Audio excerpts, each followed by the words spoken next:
Beetlejuice is back to taunt poor Lydia yet again. But that's not all. There's also his psychopathic ex-wife on his stripy coattails, who's out for revenge. In a sequel 36 years after the original. Will it turn out like a Top Gun Maverick? Or a Dumb and Dumber 2? Find out by pouring yourself a glass of memberberry juice with Beetlejuice Beetlejuice.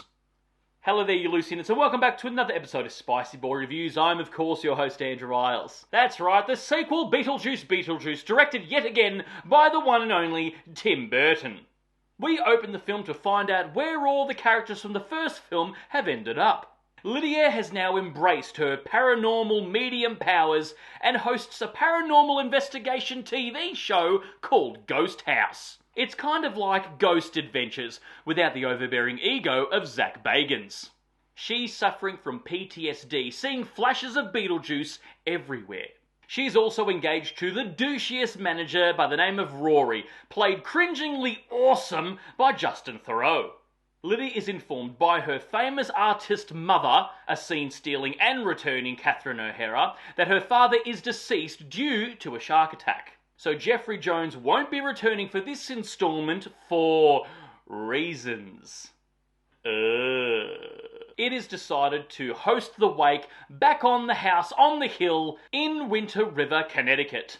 But first they must pick up Lydia's daughter Astrid from boarding school, who of course is played by Jenny Ortega, with more attitude than WWE in 1998. And we also learn simultaneously that Beetlejuice's ex-wife, yes, he had an ex-wife this whole time, has pieced herself back together from her dismemberment and lockup and is on the hunt for revenge from Beetlejuice himself. This Bride of Frankenstein cosplayer has the power to suck the soul from anyone that crosses her path. And we find out that Beetlejuice is now a desk jockey trying to find possession work in the land of the living. This is until an afterlife detective by the name of Wolf informs Beetlejuice of the woman scorned hot on his heels, leaving a path of dead bodies behind her. If you're thinking that this sounds overbloated with way too many characters and plot, you'd be right. But wait, there's more. Astrid finds herself a young male weirdo her age in town to hang out with and gives heavy petting vibe realness, so the film can tack on some sort of side love plot. I think there is some more plot and story, something involving Astrid's deceased father who may potentially show up later. I don't know, I'm tired. However, don't expect Adam and Barbara from part 1 to show up, as it was probably easier to explain an afterlife loophole that Lydia found so they can pass on. Way more easier than having the film trying to explain how they've both aged, and Alex, yeah. And then it's not about till the 45 minutes left of the runtime of this film where we get an afterlife Halloween wackiness adventure. And there's also a little twisty twist at the midway point that I really liked.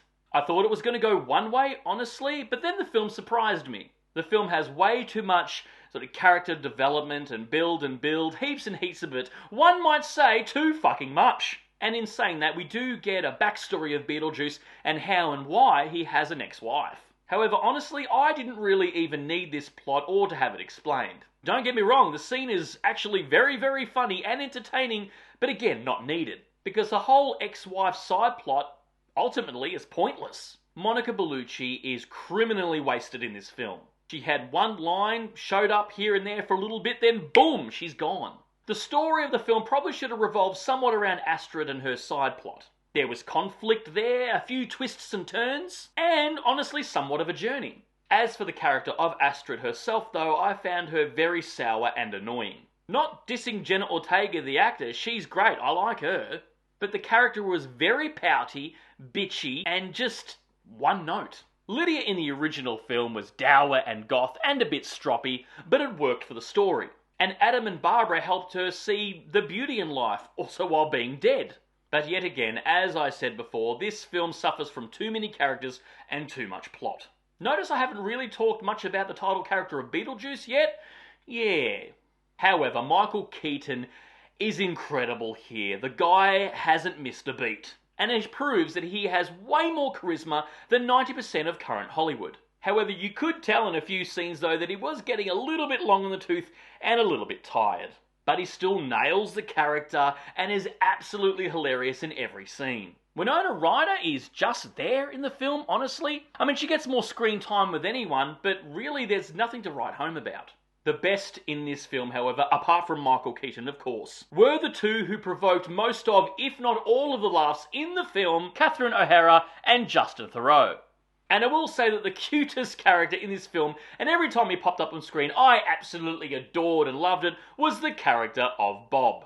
Of course, there is a hell of a lot of member berries sprinkled throughout the film, and an overly long musical number that tries to recreate the Day-O Banana Boat song scene from the original. But I will say there is a hell of a lot of practical effects in this film and puppetry, and it's so good and amazing to see on the big screen. Makes the film have continuity with the original. And it all looked amazing too on the big screen. There was very little CGI, well, not so noticeable in most scenes, and I can't thank Tim Burton enough for this, considering his later few films in his career. All criticisms aside though, I really did have fun watching this film. The climax was legit Halloween madness horror fun. It expanded the world of the afterlife and what the dead actually do, their lives and their occupations. I would have wanted more of that for this film, please. And it was good to see old friends on the screen again. But I will come back to this film suffers from over-bloatedness, too much plot, too much story, and too much characters with little payoff. I mean, the first film was really streamlined. There was no fat on it. The two main characters are dead pretty much in the first 10 minutes of the film, and then the rest of the film just happens at a breakneck pace. Anyway, I digress. This is definitely not the worst film in existence, I will say. Not even this year. It was actually really, really fun. I did enjoy it. And the returning actors portrayed their characters honestly. And they do feel like the same characters. Just a little bit older, a little bit wiser, and had some sort of development between films. Thankfully, there is no character assassination here. However, I did feel like this film was a little mid. Worth a watch though. Like I said, I actually did have fun watching it. Anyway guys, that's my cheeky little review of Beetlejuice. Write down below if you've seen it. What are your thoughts on it? But more importantly, what is your favourite Tim Burton film?